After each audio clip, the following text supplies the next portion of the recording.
제가 사과나무를 심고 가장 후회하는 부분이 가장자리열을 잘못 심었다는 거예요. 오늘은 청태 제거를 위해 빙초산을 살포합니다. 저는 농약을 칠 때 빙초산을 조금씩 섞어서 살포하기 때문에 청태 제거를 별도로 할 필요가 없습니다. 그런데 제 과원 중에 일부 나무에 청태 제거가 제대로 안 된 나무들이 있어요. 맨 가장자리열 이나무 보면은 요 앞쪽으로는 청태가 없죠. 그런데 약이 맞지 않은 나무 뒤쪽으로 지금 청태가 파랗게 끼어 있습니다. 그렇죠? 이렇게 청태가 끼어 있어요. 제가 귀농해서 사과나무를 심었거든요. 그때는 사실 나무 심는 요령을 잘 모르고 심었어요. 그러니까 주변에서 심으라고 하는 대로 심었거든요. 나무를 심고 몇 년이 지나면서 후회되는 부분이 있었어요. 뭐냐면은 가장자리 제식을 잘못했어요. 4 곱하기 2로 제식을 했는데 가장자리 바깥쪽으로 공간을 별로 안 두고 그쪽으로는 SS기가 다닐 수 없게 나무를 심었어요. 가장자리 열하고 두 번째 열 사이로 SS기가 다니면서 가장자리 열 방제를 하거든요. 그렇게 가장자리 방제를 하면은 유목일 때는 방제가 그런 대로 돼요.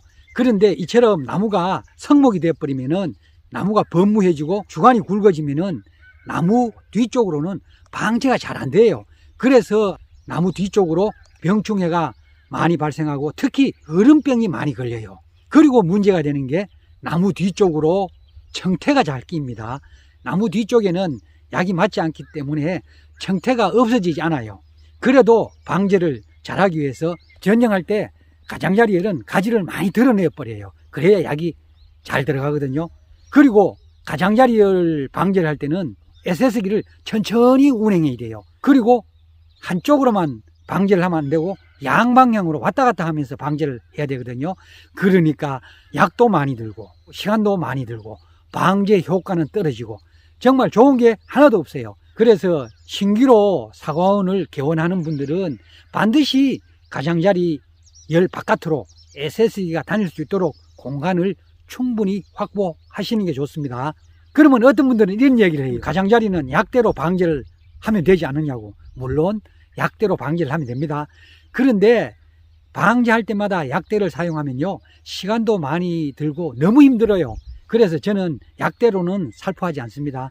그러니까 그런 번거로움을 없애려면은 가장자리 오른쪽으로 충분한 공간을 확보해서 SS기가 다닐 수 있도록 해야 됩니다. 물론 과원 규모가 작아서 약대로만 방제하시는 분들은 가장자리의 공간을 그렇게 많이 확보할 필요는 없습니다. 그런데 과원 규모가 어느 정도 되어서 SS기로 방제를 하시는 분들은 필히 가장자리에 여유 공간을 충분히 두는 게 좋습니다. 그래야 두고 후회를 하지 않습니다. 이 열은 가장자리 열입니다. 그리고 여기 보시면은 왼쪽은 깨끗하지요. 주간이 왼쪽은 깨끗합니다. 그런데 오른쪽에 보면은 이 뒤쪽은 버렇죠. 이게 청태입니다. 이끼. 그러니까 이쪽은 약을 칠 때 이쪽 맞지가 않아요. 이 뒷부분은 저는 방제를 할 때 한 번씩 빙초산을 넣어서 살포를 하거든요. 그러면은 청태가 발생하지 않습니다.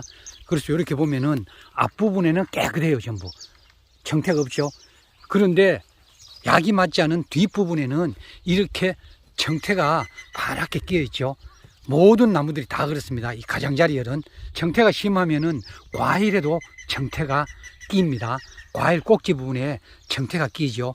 그러면은 그 과일은 판매를 할 수가 없게 됩니다. 농약이나 영양제를 살포하면은 이 청태가 잘 끼입니다. 그런데 굳이 청태약을 살포를 할 필요가 없어요. 제가 쳐보니까 청태약보다는 빙초산이 청태에는 가장 효과가 좋아요. 빙초산을 살포할 때는 무장을 철저하게 해야 됩니다. 우의를 입고 고무장갑을 찌고 마스크를 착용하고 그리고 안경을 착용을 해야 됩니다. 약이 맞지 않는 부분에 청태를 제거하기 위해서는 분무기를 짊어지고 청태약을 살포해야 됩니다. 청태약은 1년에 2번 살포하면 됩니다. 3월하고 9월이거든요. 3월에는 1.5% 농도로 살포합니다. 그러면은 500리터 SS기 한 차에는 7.5리터를 넣으면 돼요. 20리터 한 말 기준으로는 320cc를 넣으면 되거든요. 우리가 마시는 캔 맥주가 355cc거든요. 그러니까 캔 맥주 한 캔보다 조금 적게 넣으시면 돼요. 9월에는 그때 잎이 있기 때문에 농도를 낮춰야 됩니다. 0.4% 농도로 살포하면 되거든요. 그러면은 20단말 에세스기 한 차에 2리터 넣어서 살포하면 됩니다. 그런데 문제는 빙초산을 지금 구입해서 살포하려면은 살포할 수가 없어요. 빙초산이거든요. 얼어있는 초산이에요. 빙초산은 20도 이하에서는 얼어 있습니다. 그래서 3월에 빙초산을 살포하려면 녹여야 되는데 잘 녹지가 않습니다. 제가 사용할 빙초산입니다. 이거는 50% 희석액입니다. 지금 보면은 물이 찰랑찰랑거려요. 그러니까 얼지 않았습니다. 그런데 100% 빙초산은 지금 다 얼어 있어요. 그래서 지금 빙초산을 구입하시면 얼어 있기 때문에 사용하실 수가 없습니다. 그러면 뭐 녹여야 되는데 녹이기가 쉽지 않아요.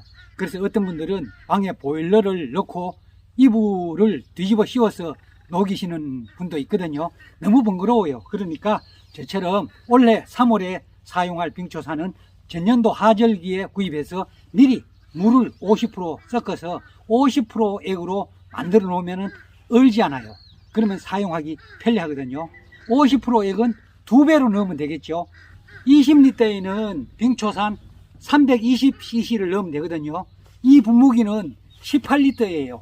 그러면 300cc 정도 넣으면 되겠죠. 빙초산은 독극물이기 때문에 취급에 아주 유의를 해야 됩니다. 이 잘못해서 피부에 닿으면요, 피부가 타버려요. 그리고 눈에 들어가면 실명을 합니다.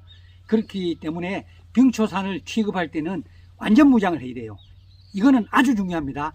그냥 일반 농약 취급하듯이 대충 작업하다가는요, 화상을 입거나 크게 낭패를 볼 수가 있습니다. 빙초산은 정말 조심해야 됩니다. 산 쪽에 있는 가장자리 열입니다. 여기도 보시면은 연정을 할 때 가지를 많이 드러냈어요. 농약이 잘 투과될 수 있도록. 여기 보면은 가지가 여기 있고 위쪽에 가지가 저만큼 높게 있죠. 이렇게 해도 가장자리 열 뒤쪽으로 오른쪽으로는 방제가 잘 되지 않아요. 그래서 병충해가 많이 발생하고 특히 거름병이 많이 발생합니다. 이 나무도 뒤쪽으로는 청태가 파랗게 보입니다.